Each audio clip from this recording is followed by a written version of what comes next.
This is Where We Live. I'm Lucy Nalpathanchel. Are you a new parent? Congratulations! Now, do you have any idea how you'll afford to pay for your child's college education?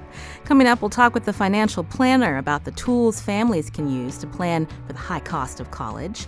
Student loan debt is a perennial issue lawmakers try to tackle. Nationwide, student loan debt totals $1.3 trillion. What are the latest plans from the Trump administration to ease the burden? In 2015, more than 42 million borrowers had student loan debt of $100,000 or more. The Washington Post's Daniel Douglas Gabriel will break it down for us, including a plan to allow borrowers to file for bankruptcy to cancel student loan debt. Is that really a good idea? We'll find out more in just a bit. But first, did this headline in the Hartford Courant catch your attention this week? Trinity College to charge more than $71,000 next year. That's the cost of 1 year of tuition, room and board, plus fees. According to the Courant, next year's cost to attend Trinity, quote, will make it likely the most expensive college in Connecticut and the first school in the state to pass the $70,000 mark. Now, what's your reaction to this story? As a parent, how do you afford paying for your child or children's college education? You can join the conversation, 860-275-7266. Find us on Facebook and Twitter at Where We Live. I want to welcome into the studio first Dr. Angel Perez, Vice President for Enrollment and Student Success at Trinity College. Welcome to the show, Angel. Thanks for having me. Also in studio with us is Daniel Douglas Gabriel. I mentioned she writes for the Washington Post for higher education. Daniel, welcome back to the show. Thanks for having me. Let's start with you, Angel. A lot of people were surprised to see that headline. Tell us about why tuition is increasing about 4% next year. Mm-hmm. Well, I'll start by saying that I absolutely agree with some of the shock that we've been receiving. Higher education is increasingly more and more expensive, but let me explain why it continues to go up. I'll use Trinity College, obviously, as an example here in Connecticut. We run a city 24 hours a day. We house our students, we feed our students, and we provide them with this high-touch, personalized education. On any given year, 9 to 10 to 1 is the student-to-faculty ratio. So really, really high touch. But at the same time as we're trying to do that, the cost of running education continues to get more expensive. So for example, every year the cost of running a physical plant goes up. Every year healthcare goes up. We have a very highly educated workforce, and they need to be compensated. We're trying to manage all of this at the same time as state and federal appropriations are going down. And so I'll give you a brief example, Lucy. At Trinity this year, we dispersed $52 million in financial aid to make the education more affordable for our students. 3% of that comes from the federal government, and 0.3% comes from the state of Connecticut. So the pressures are really, really high, and we're trying to do everything we can to control costs. But higher education as a sector is really challenged right now. So when we see that number, nearly $72,000 next year for tuition, room and board, plus fees, what's the actual price that most of your students are paying out of pocket? Right. Most of our students are not paying that. 60% of our students are actually on financial aid. And students, for example, that their families make $80,000 or less are actually going to Trinity pretty much for free, because we are one of the few schools in the United States that guarantees to meet full financial need. But I would say the average student pays about $30,000 to attend. When we look at the demographics of the student body at Trinity College, again, when you see that number, you think, well, this is a school for wealthy kids. Mm-hmm. But you're saying that you have a lot of kids that are on scholarship. So what is Trinity doing to attract more low-income, middle-income families to have their kids apply and be accepted? Right. So the first thing I'll say is over the last several years, we've actually had the highest number of low-income first-generation students in the history of Trinity College. So we're really excited about that. But a part of what we've been trying to do is really open the doors a little bit wider and change our own processes, and also communicate our story a little bit better, because people see that sticker shock price and they immediately say, well, I can't apply, right? What most low-income students don't know is that if you come to Trinity and you're low income, you're probably going to pay less than you would if you went to UConn for 4 years. A couple of years ago, what we did is we removed the application fee for any students who were low income and first generation to college. We've been doing much more outreach to low-income students all over the United States. And this year, we actually implemented a program where any low-income student is not just going to get a financial aid award for 1 year. We're going to show them what it's going to cost for 4 years so that they understand understand and can plan. So we're trying to take away all the administrative minutia that actually prohibits low-income students from considering schools like Trinity. We should note that Trinity College is not, even though you're the first in the state to announce your tuition rates for next year, there's a lot of comparable schools in the Northeast that are charging close to 70, even above 70 grand.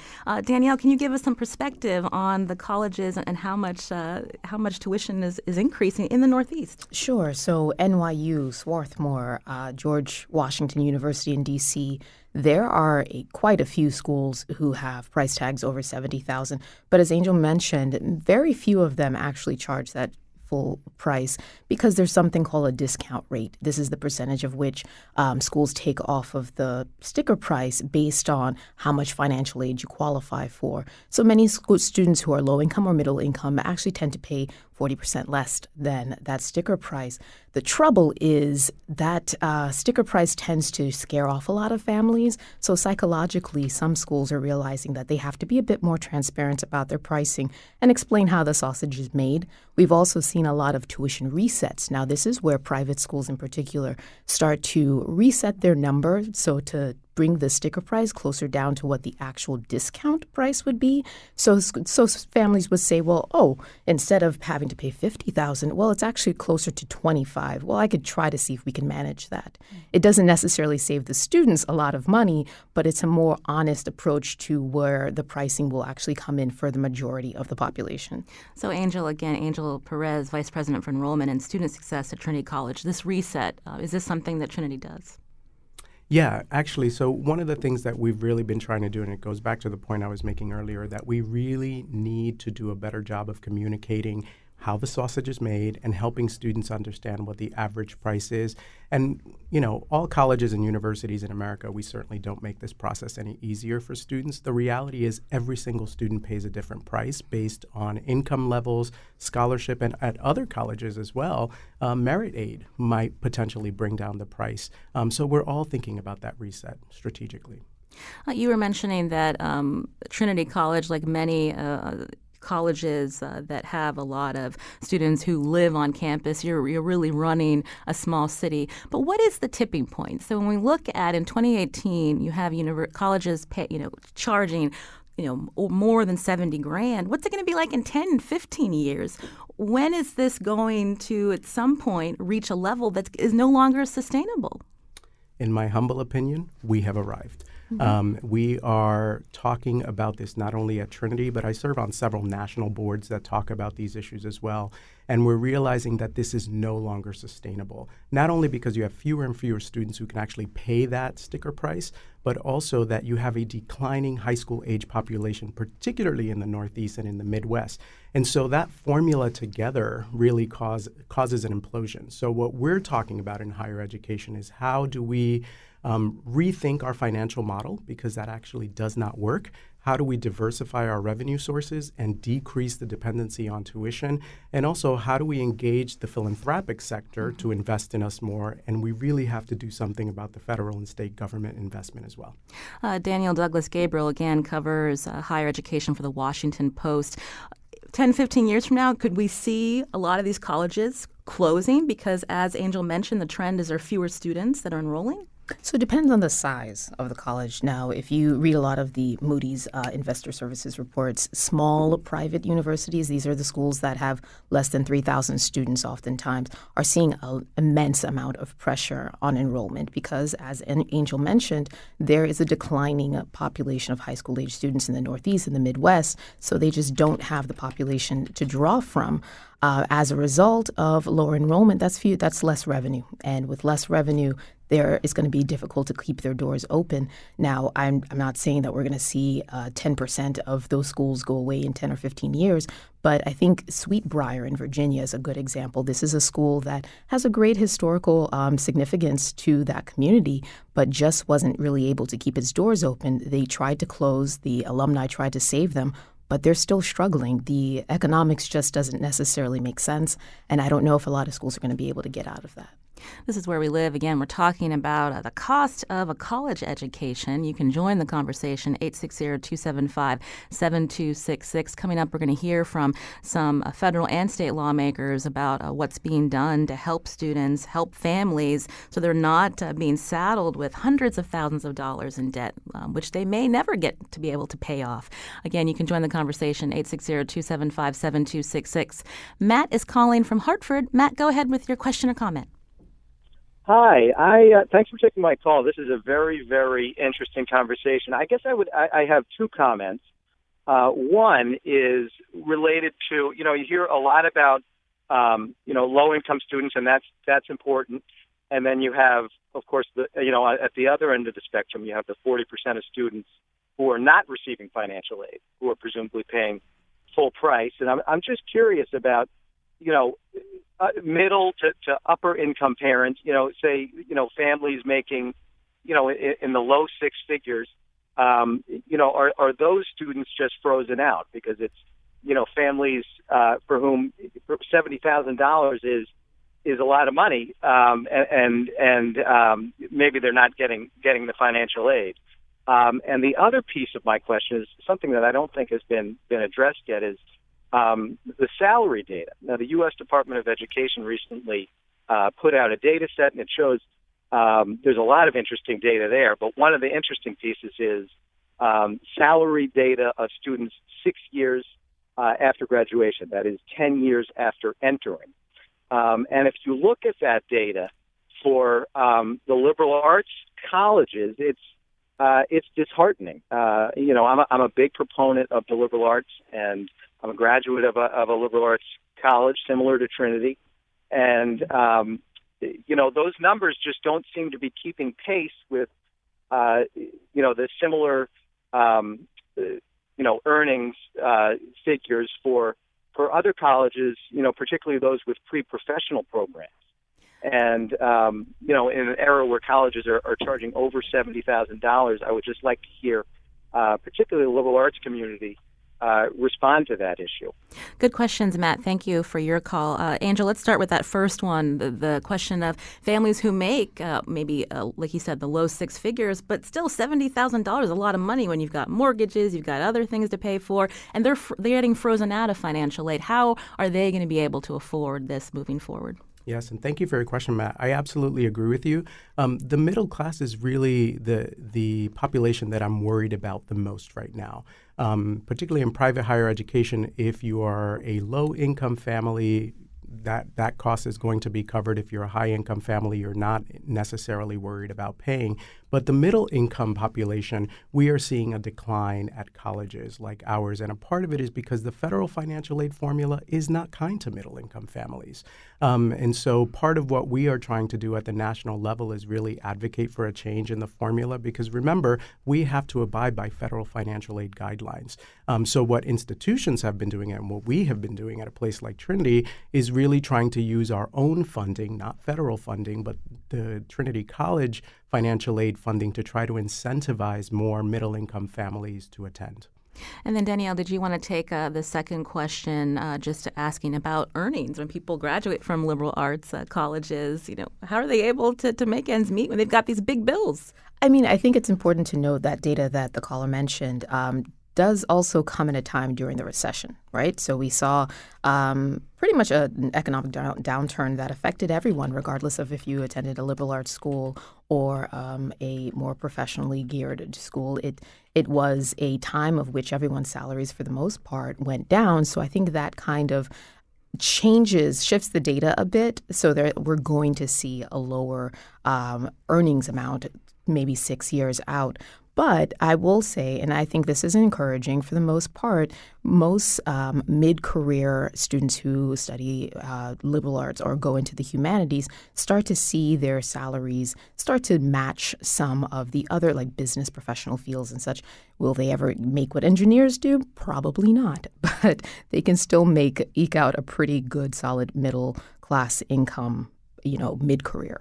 Now, what impact does this have on public universities? So we know that tuition at these private schools is going up, but tuition is also going up at, say, the state schools, while in Connecticut, sometimes the funding, because of our budget deficits, is going down for these state schools. How are they able to balance that? I mean, I think you saw what happened to UConn. Over the idea of less state funding meant that the school would have to try to find money elsewhere. The trouble is for many of these schools, because they have been going through this since the beginning of the recession, there's no fat to cut. There's no more faculty to try to lay off. There's no more departments that you can shrink. So they're really struggling here. But I think it's really important to note that in terms of tuition pricing, we've actually seen annual growth rates start to moderate. And this started to occur about 3 years ago. So they're kind of growth rate for tuition across the country has returned to pre-recessionary levels. And that's important because as we're thinking about the trajectory of how high tuition can go, if it's starting to moderate, there is some hope for families. It might not feel like that when you see a $70,000 sticker price, but it isn't quite where it used to be. A part of that is also states, in response to very angry families, started to impose tuition freezes in certain states, and that started to have an effect. And then also schools started to do the same because they saw that the difficulties of trying to sell themselves to a population that was seeing wage stagnation could not afford that sticker price, so they wanted to see something that was closer to what was actually feasible for them. So it's I wouldn't say it's a bubble that's bursting or anything, but there are trends and headwinds that's having an effect and a pressure on enrollment, on tuition as we know it. I wanted to go back to Angel Perez, Vice President for Enrollment and Student Success at Trinity College. A listener tweeted at us, a 2017 study in New York Times saw Trinity fifth in the nation, with more students coming from the top 1% of income than the bottom 60%. Trinity student body sees a quarter of its students coming from the top 1%. Again, we had mentioned earlier about what the school is doing to attract students from all different economic backgrounds. But could you talk a little bit about what this tweet infers about Trinity College? Yeah, absolutely. And that certainly is a part of our history. But I think part of what we're doing at the institution is acknowledging that we have historically attracted a pretty wealthy population, but that as demographics are shifting, and because we are a private institution with a public good mission, that we also need to open our doors a lot wider to low-income first generation. And as the previous caller mentioned, paying very close attention to middle-income families as well. So that's why, the past several years, that data is from 2015. If you were to look at the data today, it will look very different because we have the highest number of first-gen low-income students on our campus in the history of the institution. So we're certainly working at that.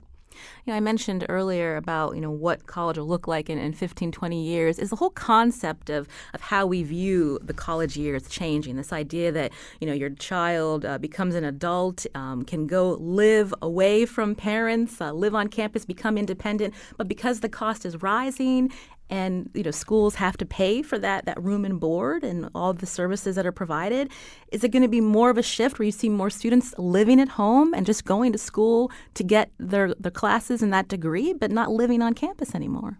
I think you might have a shift. I certainly think the residential college is not going to be going away. But as mentioned earlier, there might be fewer of those institutions, depending on your brand in the marketplace. But I also think that colleges and universities are going to probably start offering hybrid options, right?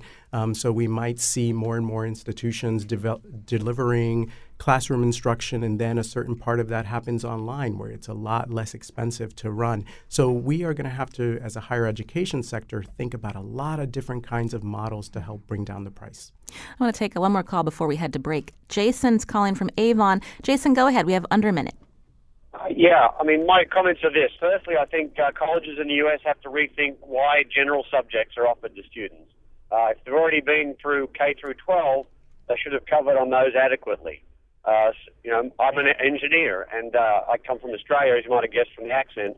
I didn't go and do general subjects when I started my university life. I went straight into engineering. And I think U.S. colleges need to rethink how they deliver that and why they need to deliver general subjects.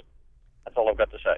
Jason, thank you for your comment. Again, it talks a little bit about the quality of our K through 12 system, Danielle. It does. I mean, in order to achieve what the caller is asking for, we would need a greater partnership between K through 12 and post-secondary education, because a lot of schools find that they are making up for the education that some of their students did not receive in their K through 12 classes. And so they spend a lot of time trying to level the playing field to ensure that all these students are at the same place in order to get into their major classes, right? And so unless that changes, it's going to be really difficult for colleges to try to shrink the model and get to those core classes faster and save students money. Angel, do you want to quickly comment on the caller's point? And also, I know that Trinity does have collaboration with Hartford schools. Yeah, we do, and we partner with the schools. We actually are very much a partner with HMTCA right across the street. But what I wanted to mention is that, while I agree on some level that, some of the general education can be taken care of at the K through 12 level, it's very dangerous to say we should not offer that at the higher education level. The world is changing, and it's changing very quickly. A third of the jobs that this generation that's currently in college, a third of the jobs that they will experience do not exist yet, right? And so offering a broad-based general education that's going to help students to think critically, to get quantitative skills, work together, so on and so forth, is going to help prepare them for jobs that are going to keep changing. And I worry about a deep focus on one particular subject area because jobs are changing so quickly. We'll have to leave it there. Angel Perez, Vice President for Enrollment at Student Success at Trinity College. Thank you so much for coming in. Thank you. I also want to thank Danielle Douglas Gabriel. She's going to actually stick around with us. We want to hear more about this new report from the Brookings Institute on student loan debt and what it looks like across the nation. Also, we're going to hear from 2nd District Congressman Joe Courtney and State Representative Matt Lesser. You can join the conversation, too. How are you handling paying off your student loan debt? If you're a parent, does this keep you up at night? We want to hear from you. 860-275-7266.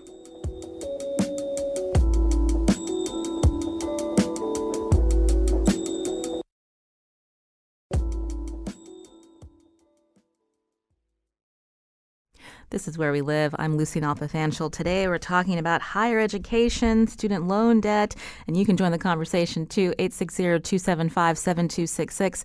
Again, in studio with me, Danielle Douglas Gabriel covers higher education for the Washington Post.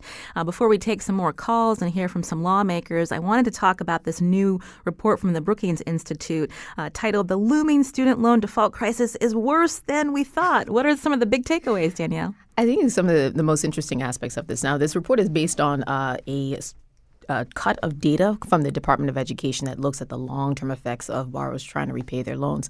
And two things that stood out the most to me is the concentration of debt as well as defaults among African-American students. Now, this is African-American graduates as well as those who drop out. Historically, African-Americans often have not had the resources to pay out of pocket for school, so they have had to borrow. What's kind of disturbing is that we're starting to see a high number of delinquencies and defaults. Now, it's important to keep in mind that the data looks across a period of which the recession was occurring. So lots of people, again, saw a decline in their wages. It becomes a little harder to pay off those student loans. And we know that from a lot of other research that student debt in terms of repaying that money is not a top priority for many people. They're thinking about paying their rent, their mortgage, taking care of food, childcare, all those other things. And as a result, student loans sometimes come in at 5th or 6th on that priority list. And sometimes that results in people defaulting. The other thing I thought was really interesting about this report is looking at the high percentage of students who went to for-profit institutions who end up with a lot of debt. I think it's an interesting thing that a lot of people had not really been thinking about is the cost of some of these degrees and certificates at these schools that oftentimes are triple or double what you would pay at a community college for the same degree or associate's degree or certificate. And I think, as we mentioned in the last segment, price transparency is really important for families to make an educated decision about where to go. Whether you are 18 or 20 or 25 or older. And that's kind of something that I'm happy to see this report and others starting to discuss how to make educated decisions about where to go and how much debt you might take on in order to get there. Let's talk a little bit more about the default rate among for-profit borrowers. There's been a lot of attention in recent years about for-profit colleges. When you hear that there are students who've either dropped out or they've gotten these certificates but they're not able to pay their loans, is it because they're not getting connected to the job after they get that certificate or that degree? I mean, sometimes it's a matter of what the market values. If you're not seeing employers value the certificate or degree of the school of which you went, then it's going to be difficult to find gainful employment, if you will, in order to pay off those loans. Another thing is that some of these degree programs, or actually the certificate programs in career training, will not pay as much as that education costs. And I mean, you can see the same thing in liberal arts schools. You could see the same thing in publics and nonprofit privates. But it just seems there's a concentration of that kind of pain in the for-profit sector right now. This is where we live. Again, we're talking about higher education. Now, the White House released their budget earlier this month. The priorities for higher ed include eliminating public service loan forgiveness. This impacts teachers and other police officers as well, also ending subsidized student loans, overhauling the federal work study program. Also, lawmakers from the House and Senate are in the process of revamping the country's higher education system. It's the reauthorization of the Higher Education Act, which was last updated in 2008. This law would overhaul the entire federal student loan system. To get some perspective on this, 2nd District Congressman Joe Courtney joins us now. Congressman Courtney, welcome back to the show. Great to be here, Lucy. Thank you for doing this topic this morning. We appreciate your time, Congressman, and give us an update on what's happening with this rewriting of the Higher Education Act. What happened in December that concerned you? So I sit on the House Education Committee. I'm actually on the Higher Ed Subcommittee, and actually it was around last time in 2008 when the Higher Ed bill was reauthorized. The Higher Ed Act is kind of like the Farm Bill of higher education. It's a 5-year, it's supposed to be a 5-year authorizing bill that basically sets the ground rules for all the various programs that you've been discussing this morning, whether it's Pell Grants, Stafford loans, public service loan forgiveness, the for-profit institutions, et cetera. If you do the math or look at the calendar, we're late in terms of doing a reauthorization, despite the fact that this is, in my opinion, one of the absolute most urgent issues, particularly for middle-class families, as was discussed earlier. If you look at Bernie Sanders' campaign in 2016, I mean, I frankly think one of the reasons why his campaign resonated so strongly was because, he really hit hard this question of, the huge debt and rising costs for families. Unfortunately, the Higher Ed bill, which you mentioned, was reported out of committee last December. It's called the Prosper Act. One of those anodyne-sounding bills that, in fact, in my opinion, goes in exactly the opposite direction in terms of trying to, come up with real strategies for this country to solve this problem. Really undercuts a lot of the efforts to reduce debt. The Pell Grant program is still the workhorse in terms of trying to shrink the amount of debt that particularly kids from low-income and working families have to carry to get through a 2-year or 4-year degree program. Again, they eliminate the subsidized staff. They cap the Pell Grant program, and they also eliminate what's called the subsidized Stafford student loan program, which affects about 7 million kids in college. Again, that subsidized program basically says that you will not be charged interest while in school. That's about $6,000 in terms of additional debt costs that historically has been avoided. Again, this would add that $6,000 on top of the debt levels that are already at $1.4 trillion in the U.S. economy, as the Federal Reserve Board reported. It also eliminates the Federal Supplemental Education Opportunity Grant, the FESOG program, which I know sounds like a lot of gobbledygook, but that's a grant program that helps students with additional costs that, Danielle mentioned is, one of the big reasons for default that's out there. I mean, can be up to $4,000 for eligible kids. UConn is a big user of that program, as well as some of the other Connecticut universities. And again, there's really nothing in the Prosper Act that really, does anything in terms of trying to, increase transparency so families can make better choices about, what is a life decision now. It's almost like buying a house. It is like buying a house in terms of going to college. And as I said, it sort of knocks down some of the pillars of at least trying to keep, our higher education system from just kind of degenerating into the haves versus the have-nots. This is certainly a gloomy picture. I just wanted to bring Danielle back into the conversation, Congressman Courtney. How likely are these proposals going to make it through? Well, there is some hope within the Senate that there might be a more bipartisan effort. I think one of the things that was dismaying to a lot of folks within higher education watching the House version was that it was not a bipartisan effort. The Republican side put forth a bill and rushed it through, and that's what we have now. But the Senate has to also present its bill, and from the head of the committee on the Senate Education Committee, Lamar Alexander, and Ranking Member Patty Murray have said they're going to try to get a bipartisan effort and produce a bipartisan bill sometime this spring. We've seen them host a series of hearings over the last couple of weeks trying to get to that effort. They are asking the public to provide some suggestions as to how they should reauthorize this bill. So I think that's promising. So it is entirely possible we will see many of the aspects of Prosper make it into what the Senate plan was. And I'm sure there's going to be negotiations as to what should be in the final bill. But there is a huge shift away from reducing the federal role in higher education when it comes to what the federal government is willing to provide. One of the things the congressman didn't mention, and I think is also very important to note, is the cap on lending. So graduate students and parents who want to take out for their kids will also face a cap. Now, it is arguable. You can argue the fact that perhaps we shouldn't let graduates and parents borrow the full cost of attendance. That could create some problems. But the other side of that is when you place those caps on the federal side, that usually pushes people to the private market. And the private market isn't quite as generous at times as the federal government can be. So, there is some detriment. It could work to the detriment of families.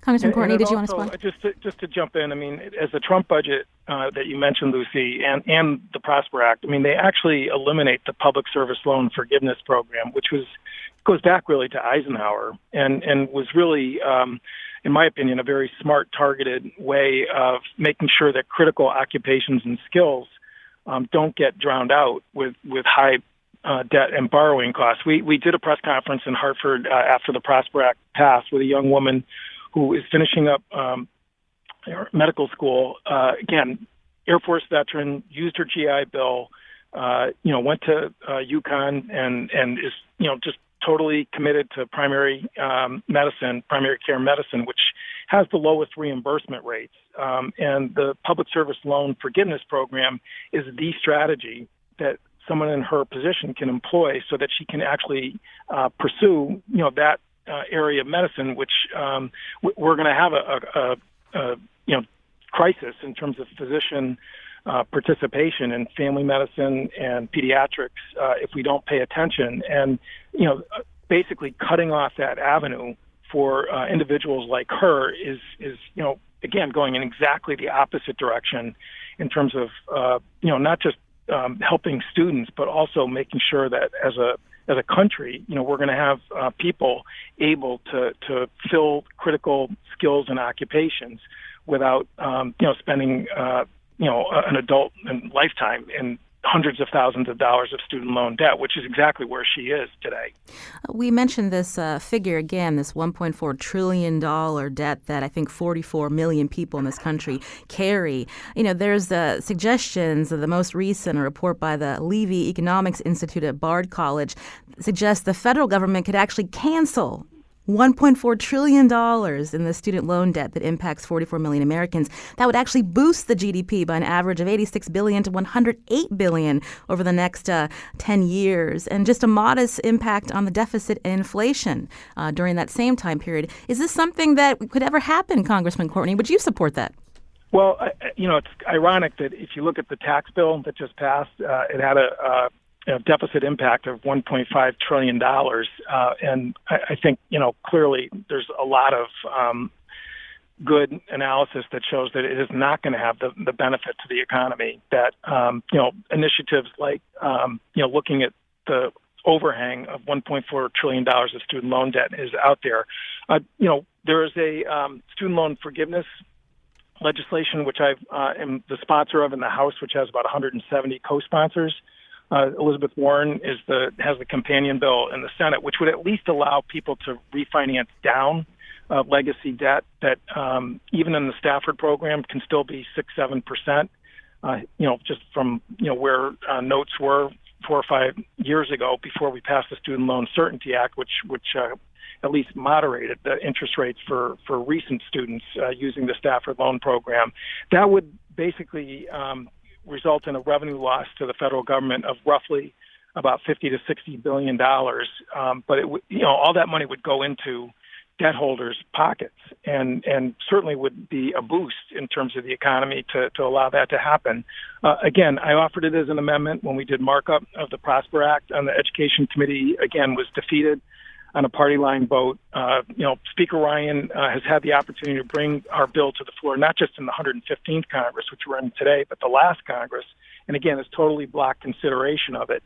Again, there is no reason why people should not, in a low interest rate environment, be able to bring down their interest rates, whether it's public loans like Stafford, which again we have legacy debt that still is at much higher interest rates than what you get today for a home or a credit card, or the private market, which Danielle mentioned, which is much higher in terms of the interest rates that are out there right now. So clearly, the legacy debt, we're not helpless in terms of trying to deal with that. And but frankly, we have leadership in the Congress, which is just has turned a deaf ear to any consideration of bills that I think the average person understands. Just makes perfect common sense that at least you ought to be able to refinance the debt down to lower interest rates.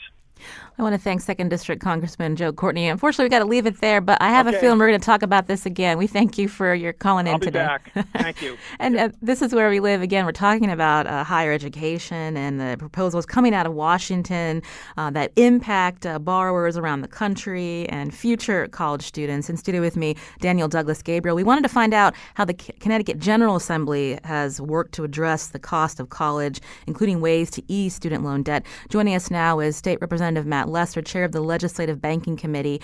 Representative Lesser, welcome to the show. Thank you, Lucy. This is a great topic. Thank you. And we want to hear just a quick synopsis of what the General Assembly has done to help Connecticut students and what's coming up this session.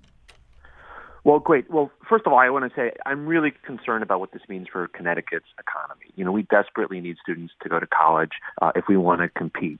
But rising student debt levels are having an effect on our economy, too. They're depressing the housing market. They're making it harder to start businesses. They're even delaying the age that people are starting families. And it's the only kind of debt that doesn't go away in bankruptcy. So when we looked at it, we found that the $1.4 trillion industry isn't just about colleges and universities. It's also a big part of the financial sector that's almost completely unregulated. So in 2015, Connecticut became the first state in the country to pass a student loan bill of rights. And it works to improve financial education, but it also regulates the student loan industry. It requires companies to comply with the same kinds of consumer protections that already apply to every other financial product out there. And it requires those companies to identify student borrowers at risk of default and direct them to ways to save money and avoid default, find loan forgiveness. Unfortunately, that program is now under attack because the same bill that Congressman Courtney just mentioned, the Prosper Act, would block states like Connecticut from helping borrowers trying to repay their debts. The other issue we're looking at right now is the causes of debt in the first place. States right next to us, Rhode Island and New York, have taken steps to make college free for many people looking at college. And that, I think, is an important thing we're looking at. So this month, Democratic leaders in the House and the Senate in Connecticut announced a plan to make make 2 years of college free. That's obviously a heavy lift. But in the long term, we need to talk about the sources of debt, too. We want to thank you, Representative Matt Lesser. Unfortunately, we're running up on the clock, but it's good to know what the legislature is doing this session to address this perennial problem. Thanks again, Representative Matt Lesser, who also is chair of the Legislative Banking Committee. Thank you so much. This is Where We Live. I'm Lucy Nalpathanchel. Coming up next, we're going to leave you with some tips and takeaways with a college financial planner, and we'll take your calls too.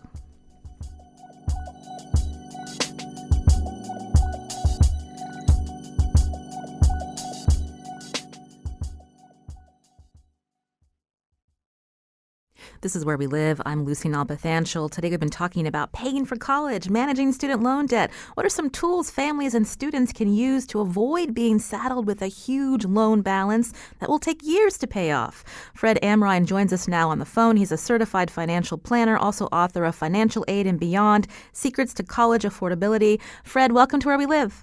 Hey, Lucy, thank you for having me. I'm very excited to be here. Let's start with the tools we're talking about. What advice can you give parents who are planning for their future college students and how they're going to pay for all this? Well, it's a pretty expensive decision. I have 3 daughters. We just put 3, so I kind of lived the experience or dream if maybe what people would consider just a nightmare.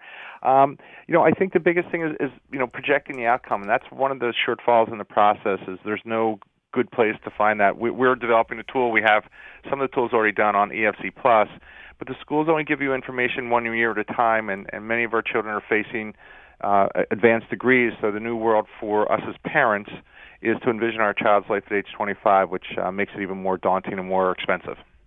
You mentioned EFCplus.com. That is your website that provides tools to help families compare college costs. So let's talk about that. What should they be looking for? You mentioned that up through age 25. What are some common sense things to think about when you're trying to figure out what you can afford? What's the best vehicles to use, so to speak, to be able to have that money on hand? Yeah, I think a big piece of this is engaging the child in the process. What's different, as I said, the schools only give you information 1 year at a time, and I think a lot of parents are hoping for the money they need.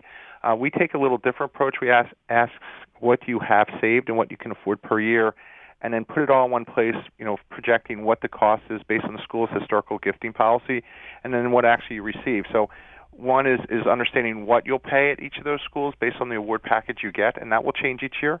But also then how is the missing piece for us? Our course was just reviewed by the CFP board, and we really got great reviews. We're really excited about that.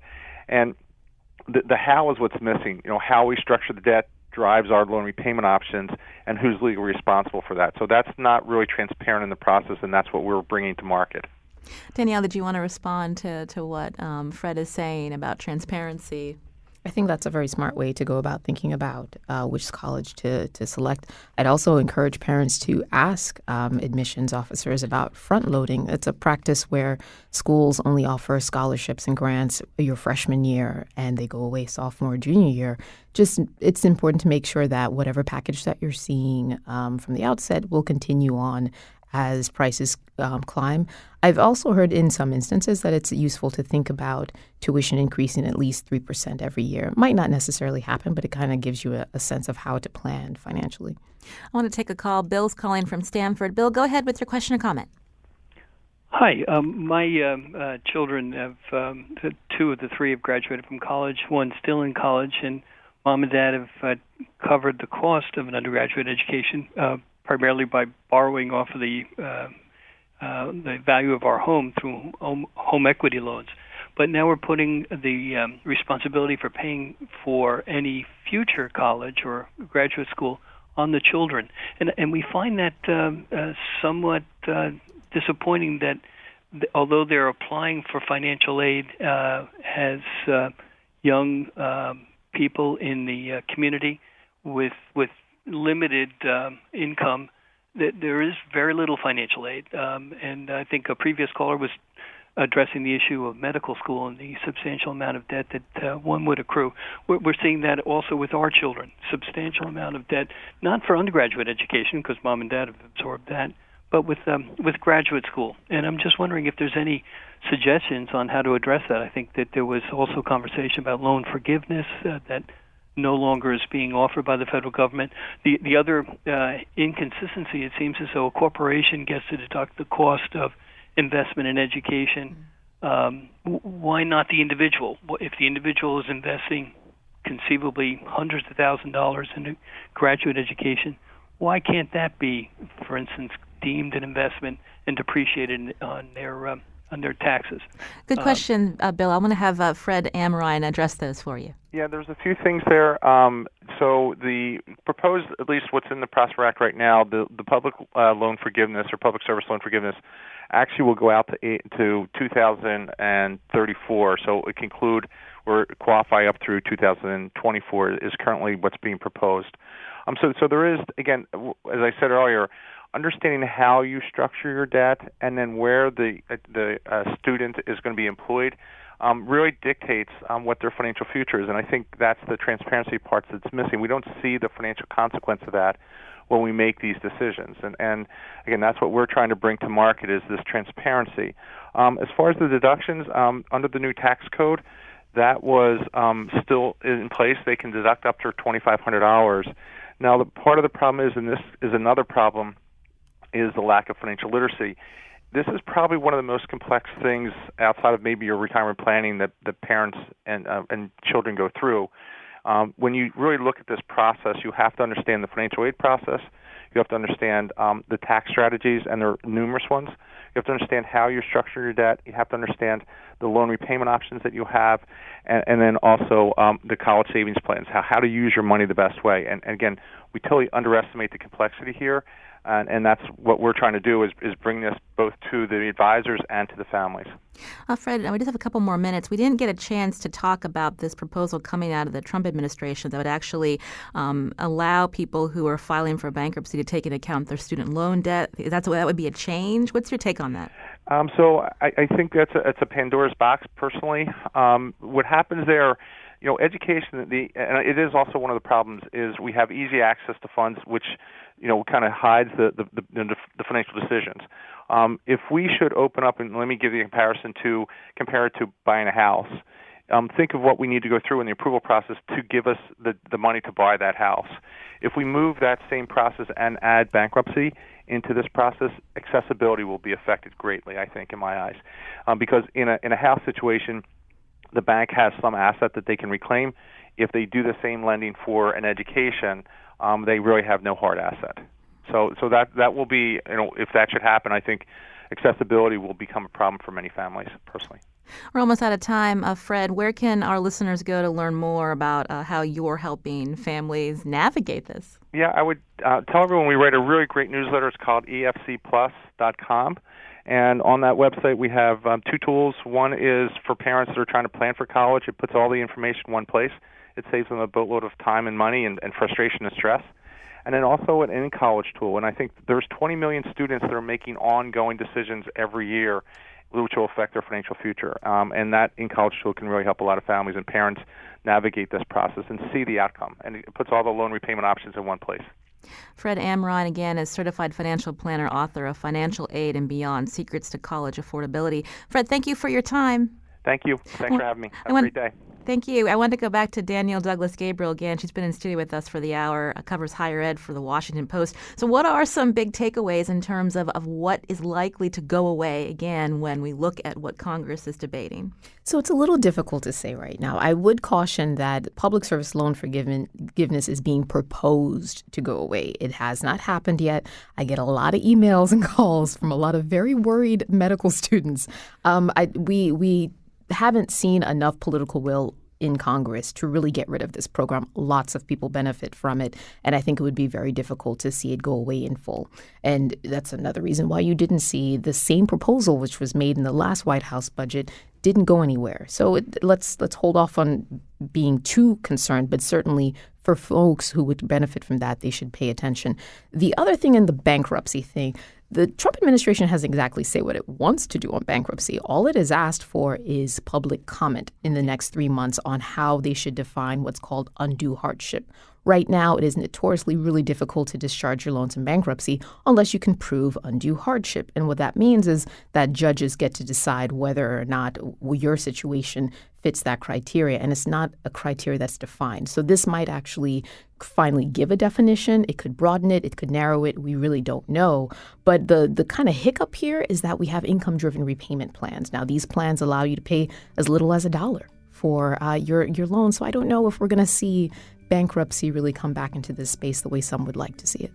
We'll have to leave it there. Again, Danielle Douglas Gabriel, always a pleasure to speak with you, covering higher education for the Washington Post. Today's show produced by executive producer Katie Tolarski. Also thanks to tech producer Kyone Wolf and Carmen Baskoff. I'm Lucy Nalpathanchel. Thanks for listening.